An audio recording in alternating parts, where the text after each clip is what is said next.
Hello everybody, welcome to my channel. This is me Binod Kumar Srivastava and today I am going to teach you class 11 English unit 7 which is about ecology and development.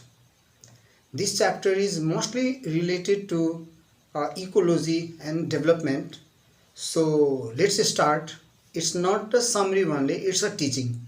It will really make you understand about the chapter. On the whole, this chapter is about a great personality and her name was Wangari Maathai. She was from African country. Wangari, listen the name Wangari, Wangari, Wangari Maathai. And she had started a very unique campaign but a very helpful campaign for the whole world.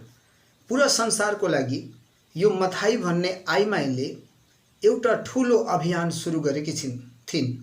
यदि उसको अभियानमा अहिलेको वर्ल्डको राजनीतिले, वर्ल्डको politics र पोलिटिशियनहरूले उसको मान्यतालाई सपोर्ट मात्रै गर्यो भने we will and the whole earth will be safe. There will be no any type of virus type of problems or any difficulties, that global warming or so on. There will be nothing. The whole world will be safe. यस्तो टाइपको अभियान उनी सुरु गरेकी थिइन्। सुरु गरौँ। यदि म वाङ्गेरी मथाईको बारेमा कुरा गरौँ भने Maathai has 2 boys and a girl. It means she is already married. She has 2 boys and a girl. Although she was in biology faculty, she had studied science in microanatomy. She was the student of microanatomy. She loved to do community development. She always desired to do the community development. She wanted to bring up the community. She wanted to do a great favor to the environment. पुरै वातावरणलाई, विश्वको वातावरणलाई नै उनले upgrade गर्ने विचार गरेकी थिइन् र यसरी समाजको सेवा पनि उनी गर्न चाहन्थिन् र उनले नै ग्रीन बेल्ट मुभमेन्ट भनेर एउटा कार्यक्रम सुरु गरिन् जसको आधारमा रुख बिरुवाहरू जति बढी हुन सक्छ रोपौं र उनले रोप्न प्रयास पनि गरिन् र उनको काम अहिले पनि चलि नै रहेको छ। So let's see. This is an autobiographical essay about Maathai, that is Wangari Maathai. Autobiographical essay. In this we will know about her. And her campaign that is known as Green Belt Campaign. This is about her Green Belt Campaign. Green Belt Campaign को मतलब त्यो क्षेत्र जसमा रुख बिरुवाहरू रोपेर त्यसलाई हरियो बनाउने, हरित गृह बनाइदिने, यो उसको campaign थियो. Green Belt Campaign in Kenya. She was particularly from Kenya, Africa, continent. So she was from Kenya and she wanted to do this. When Maathai was involved in political campaign with her husband, the Green Belt movement started. And she started this movement when she was involved in political campaign with her husband. आफ्नो श्रीमानको साथमा जब उनी राजनीतिक अभियानमा थिइन् त्यसै बेला उनले यो सुरु गर्न, ग्रीन बेल्ट मुभमेन्ट सुरु गर्न उनी विचार गरिन्। In fact she wanted to create the job for the poor people. उनको सोच थियो कि गरिब व्यक्तिहरू जुन गरिबीको रेखा भन्दा तल गइरहेको छन् उनीहरूलाई कामको अवसर कसरी दिने. Look, she was thinking about the poor people. How can they be uplifted, how can they be developed. So she wanted to give them job opportunity. who were helping in her campaign. तिनीहरू उनको कम्पेनमा पनि help गरिरहेको थियो. त्यस कारणले गर्दा उनी सोचिन् कि तिनीहरूको लागि काम कसरी दिने. And there were many other works like planting shrubs, trees, cleaning homes for the rich people. Although they were doing these things, but it was not enough. It didn't pay them well. यो कार्यहरूले सानोतिनो धनी व्यक्तिको घरमा गएर पोछा आदिहरू लगाउनु हैन, रुखहरू रोप्नु सानोतिनो, यसले तिनीहरूलाई बढी पैसा दिइरहेको थिएन. त इम्प्लोयमेन्ट भए तापनि अनइम्प्लोयड नै थियो तिनीहरू. In 1976, she was invited to join National Council of Women of Kenya. 1976 मा 1976 मा उनलाई केन्याको एउटा नेशनल काउन्सिल अफ वुमेन भन्ने एउटा संस्था थियो त्यसमा जोइन गर्नको लागि बोलाइयो. कसलाई मथाईलाई बोलाइयो. She went there and there she told about the problem of women, about firewood, malnutrition, lack of food, adequate water and unemployment and social erosion in UN. त्यहाँ उनले त्यो संस्थामा जब गए उहाँले मौका पायो UN को एउटा कन्फरेन्समा उनले आइमाईहरूको समस्याको बारेमा बताइन्. जुन समस्या के को समस्या थियो, दाउरा नहुनु, जलाउनको लागि बाल्नको लागि दाउरा थिएन, मालन्युट्रिसन कुपोषणको शिकार कति आइमाईहरू भएका थिए, ल्याक अफ फुड खानलाई खाना थिएन, पिउनलाई पानी थिएन, अनइम्प्लोयमेन्ट पनि थिँदै थियो, बेरोजगारीको के अरे समस्या पनि थिँदै थियो र सोइल इरोजन पनि वर्षातको समयमा माटो ख्याउने, रुखहरू खस्ने आदि समस्याहरूको बारेमा उनले युएनमा युनाइटेड नेसनमा आफ्नो देशको केन्याको आइमाईहरूको बारेमा उनी भनिन्. She then decided to help them. She asked them to plant the trees which will solve their most problems. जब उनी युएन कन्फरेन्समा यो कुरा भनिन् त्यसपछि उनी आफैले सोचिन् कि म कसरी यो आइमाईहरूको स्टेटसलाई, कसरी यो आइमाईहरूको म विकास गरौँ. त उनले उनीहरूलाई सल्लाह दिन्. She suggested them to plant the trees which will solve their most problems. किनकि उनलाई थाहा थियो रुख मात्र रोपियो भने हेर्नमा त रुख मात्रै हुन्छ तर इकोलोजिकली, इन्भाइरोमेन्टली हैन स्पेससँग सम्बन्धित कुराहरूलाई पनि यसले नियन्त्रित गर्छ. त उनले भनिन् कि रुख रोपौँ जसले उनीहरूको फायरवुडको समस्यालाई समाधान गर्छ, बिल्डिङ घर बनाउनको लागि पनि घर बनाउने समस्यालाई पनि समाधान गर्छ, फेन्सिङ मेटेरियल्स समान वस्तुहरूले राख्नको लागि पनि त्यो रुख बिरुवाले उनीहरूले मद्दत गर्छ र सोइल इरोजन पनि रुकिहाल्छ. जुन बाढीको समयमा, पहिरोको समयमा माटो खियाइहाल्छ नि त्यसलाई पनि रुखले रोकिदिन्छ. That's why she suggested to plant the trees which will bring their problems in solution. र वाटर सिस्टमलाई पनि राम्रो बनाइदिन्छ किनकि जहाँ रुख बिरुवा हुन्छ त्यहाँ पानी पनि हुन्छ. जङ्गलमा हामी हेरेको होलौँ रुख मात्रै हुन्छ फेरि पनि कुलोमा पानी आइरहेको हुन्छ किनकि रुखको जरोले पानी पनि दिन्छ. यो सारा समस्याहरू समाधान गर्नको लागि उनले आफ्नो त्यो आइमाईहरूलाई सल्लाह दिन् कि तिमीहरू यो प्लान्टेसन सुरु गर. She called the foresters to train the women about how to do plantation. उनले पढे लेखेको व्यक्तिलाई, फरेस्टर्सहरूलाई, वन विज्ञहरूलाई बोलाइन् ताकि उनीहरूले त्यो आइमाईहरूलाई ट्रेन गरून् कसरी प्लान्टेसन गर्ने. But their technique was very difficult. The foresters technique was very difficult. That's why she decided to use her natural method. उनले सोचिन् कि बिना उनीहरूको सहयोगले हामी आफ्नै प्राकृतिक जुन हाम्रोमा योग्यता छ, क्वालिटी छ त्यसलाई हामी प्रयोग गरौँ. And she decided to teach her colleagues by using their common sense. Soon the women became forester without any diploma's degree. र केही दिनमै त्यो आइमाईहरू, गरिब आइमाईहरू रुख बिरुवा रोप्नमा उनीहरू निपुण भइगयो बिना डिप्लोमाको. कुनै पढाइ गरेन तर पनि उनीहरू रुख रोप्नमा, रुखको प्रक्रिया, रुखको नेचर, कसरी यसलाई राम्रोसँग सपार्ने भन्ने कुरा उनीहरूलाई अटोमेटिकली थाहा भइगयो. Within some days only they were trained by Mathai herself. Thereafter they started planting trees on World Environment Day. तिनीहरूको जुन रुख रोप्ने दिन थियो त्यो कुन दिनमा सुरु गर्यो तिनीहरू? वर्ल्ड इन्भाइरोमेन्ट डेमा, विश्व वातावरणको दिनमा उनीहरूले यो सुरु गर्यो.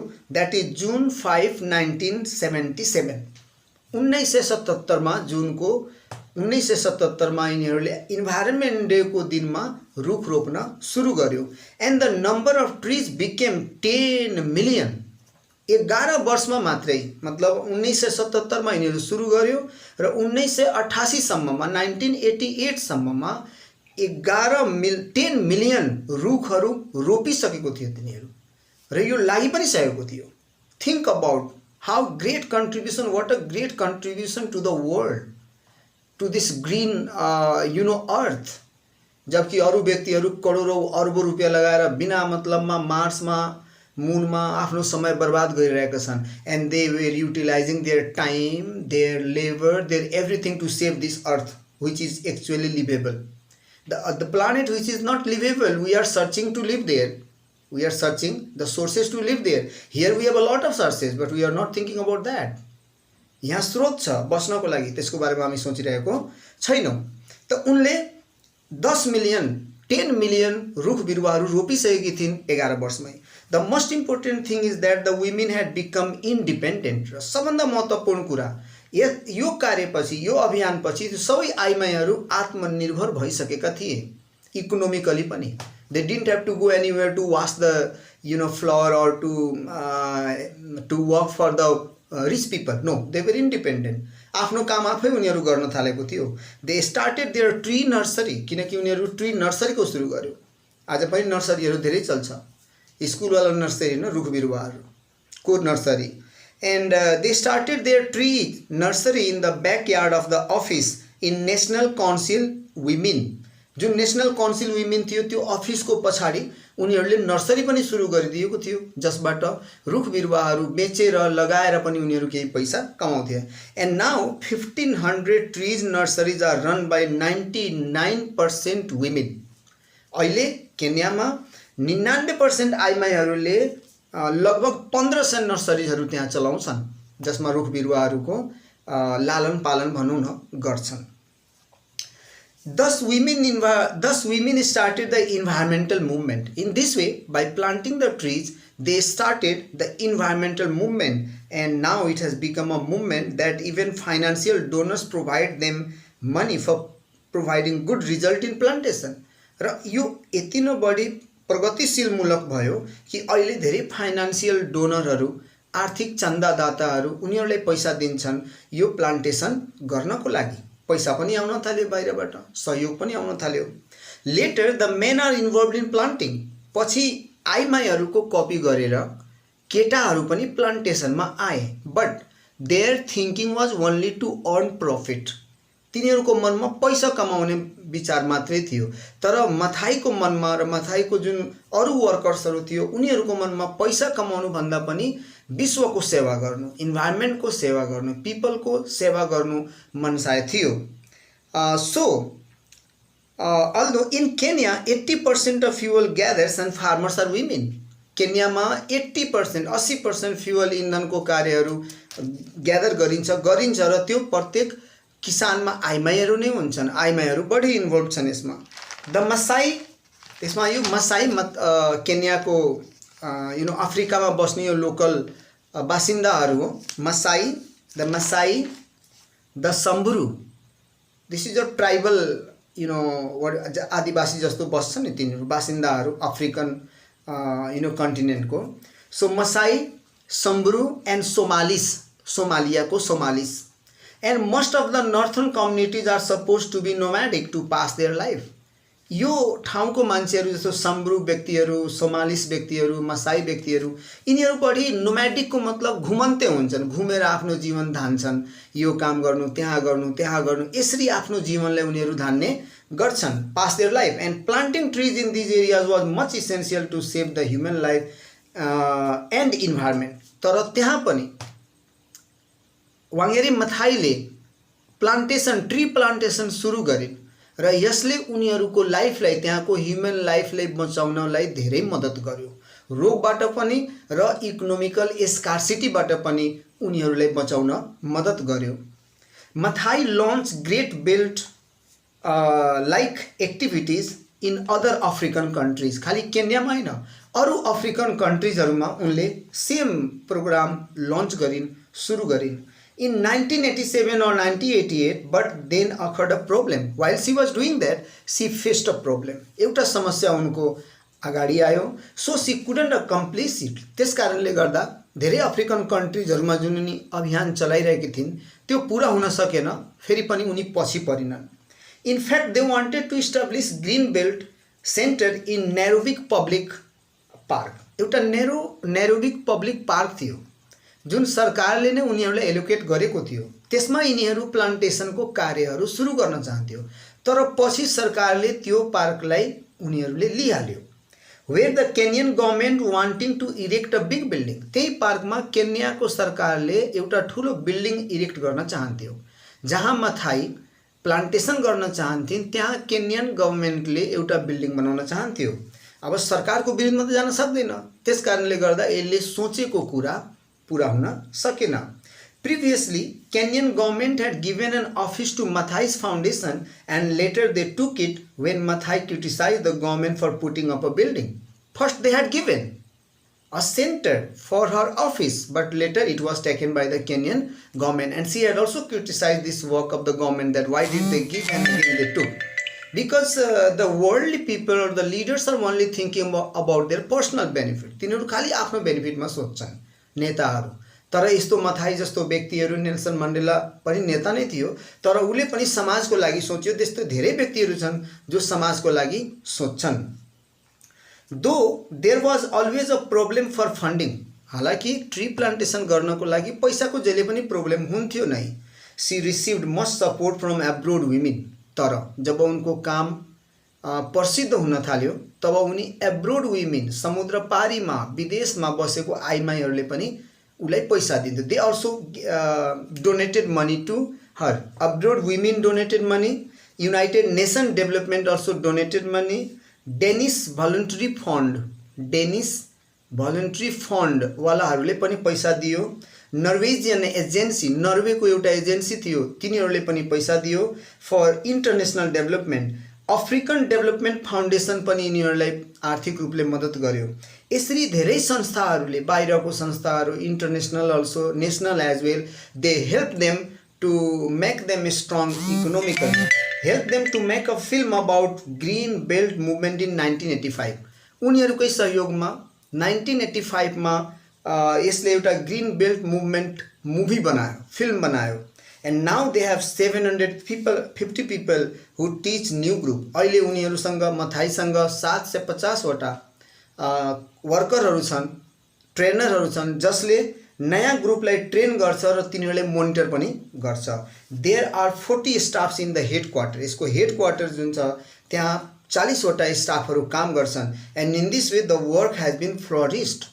And she is in the pace of, she is in the step of developing the world, not only Kenya, the world. किनकि एउटा रुखको एउटा पात पनि तोड्छौँ भने यो पुरा विश्वमा असर गर्छ रे. त कसैले एउटा रुख रोप्छ भने उसले विश्वलाई मद्दत गर्यो. That's why she is doing the work for whole world. And 40 staffs in the headquarter. She feels, उसको जुन सोच छ त्यो बडा डेभलप्ड सोच छ. Generally we suppress the women, but we shouldn't suppress.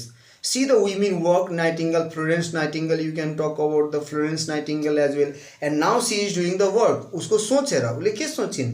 She feels satisfied. She also earned good fortune of income as well.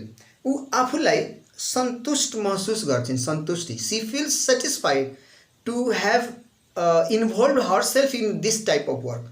यस्तो समाजको सेवा, विश्वको सेवावाला कार्यमा आफूलाई इन्भल्भ गरेकोमा उनी सन्तुष्ट छिन्. र she has been able to bring some changes in the societies and in the world environment as well. She thinks that we should not follow the impose knowledge. उनको सोचमा हामीले कहिले पनि अरूले लादेको ज्ञानको अनुसारमा काम गर्नु हुँदैन. We should not follow the imposed knowledge. जुन हाम्रो दिमागमा लादिएको हुन्छ त्यो कार्य मात्रै गर्नु हुँदैन. Rather we should always try to use our full potential of energy. We have to always try to use our full potential of energy. We have to try to use, we should try to use our own mental power, not the imposed one, not the given one. अरूको ज्ञानमाथि होइन, आफ्नो ज्ञानलाई अगाडि बढाउनु पर्छ. And she wants to be leader. She says that I want to be leader, not a follower. म leader हुन चाहन्छु, म फलोवर हुन चाहदिनँ. She says as well, let me read, rather we should always try to use our full potential of energy to be a leader but not a follower. She says that whatever the problems come in on our ways of progress, हाम्रो प्रोग्रेसको बाटोमा जस्तो सुकै समस्या आए तापनि we should never lose our hope. We shouldn't give up our hope. We should always have the encouragement. We should always have a determination that I can do it. We should always try to go ahead. Whatever the problem comes, we have to always go ahead. जहिले पनि हामीले अगाडि जान, अगाडि बढ्न सोच्नु पर्छ. किनकि whatever we think, the same type of nature and behavior automatically created. So this is all about the unit 7 that was related to ecology and development. And topic name also you can see in your book, the topic name, that is Forester Without Diplomas. बिना पढे लेखेका वन विज्ञहरू, forester without diploma. So I said this and I hope you must have liked it. If you liked it, if you understood it, then you can share it with your friends, and you can like, you can share, you can subscribe, so that we will be connected and you will be getting the videos day to day. Thank you.